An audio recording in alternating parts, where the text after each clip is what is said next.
I want to talk a little bit about the rock, paper, scissors assignment because some of you have been struggling a little bit with it, and that's okay. Um, I'm going to get our little template here, and I'm going to start with what we started with last time, or what I gave you last time. And I'm going to go a little deeper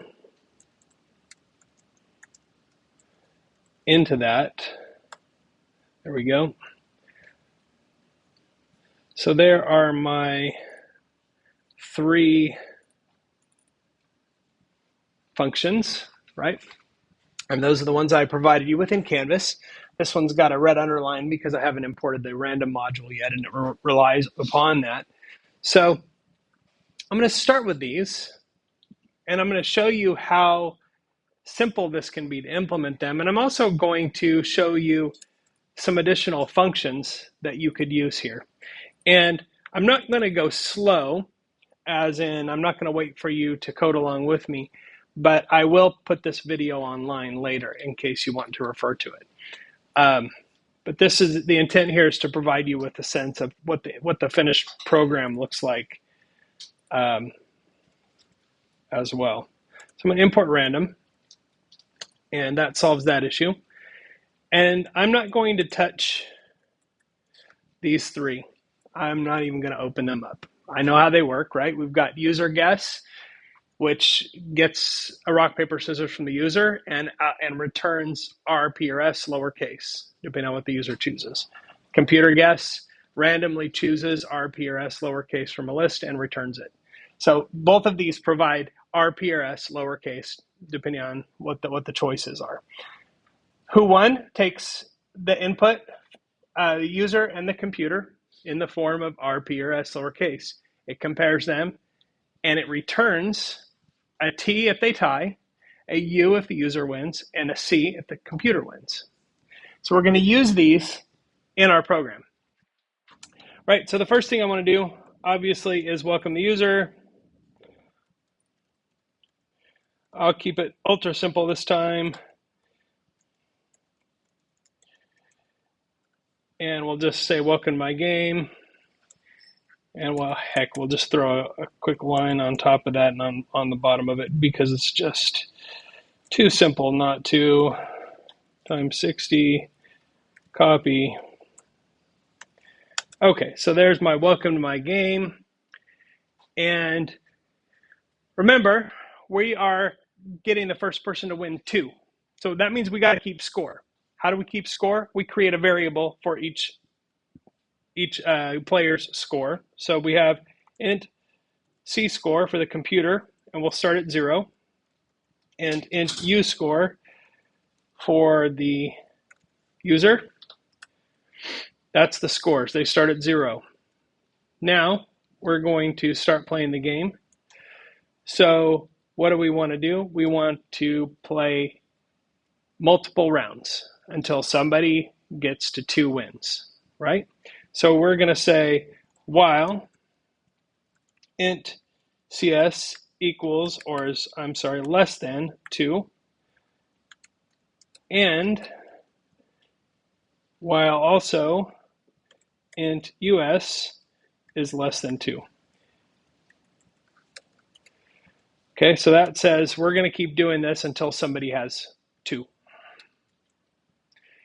So what are we going to keep doing? We're going to play a round of the game. And remember, we can play a round of the game by calling this and putting the 2 other functions in these 2 places to return their various things.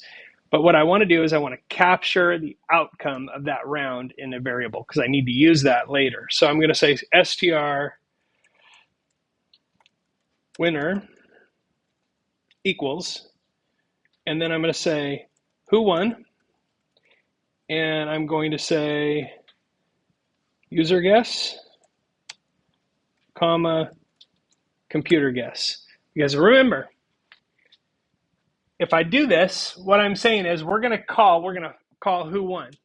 And the way we're going to get the two variables or the two arguments for that is we're going to call the user guess, which results in RPRS, and we're going to call computer guess, which results in RPRS. Then we take this, and who one compares them to each other and outputs or returns a T, a U, or a C. So all I need to do now is figure out how to award the point, right? So I'm going to say if str winner equals U, then we're going to say int US plus equals 1. Elif str winner equals C,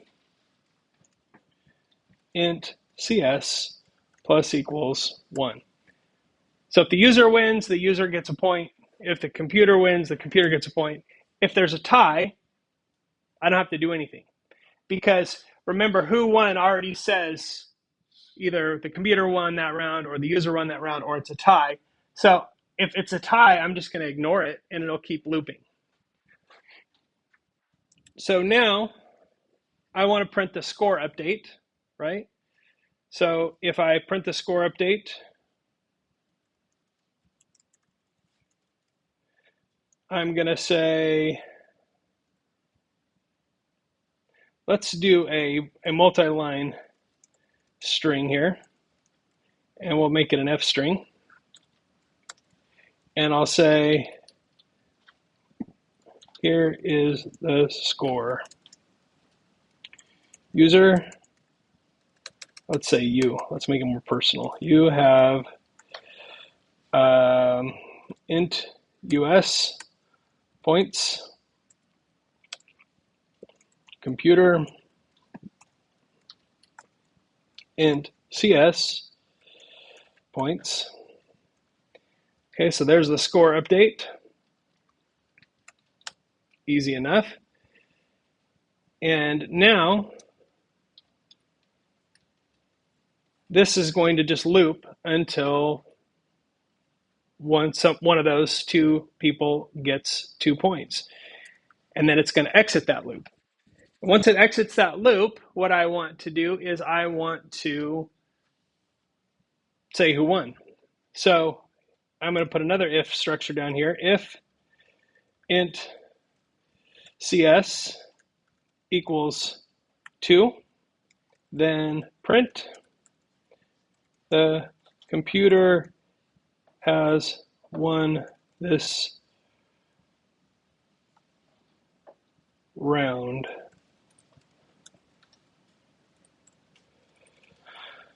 Elif int US equals 2, print you won this round.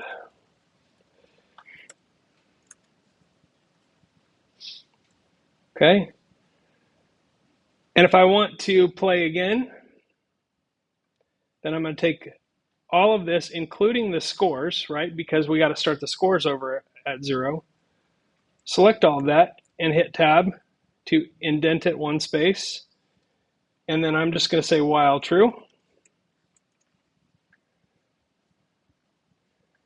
And inside here, inside that loop, I'm going to say str again equals input. Would you like to play again? And we'll say yes or no. And then we say if str again equals no. That's really the only thing we're concerned with. Is we'll say print thanks for playing. Oops.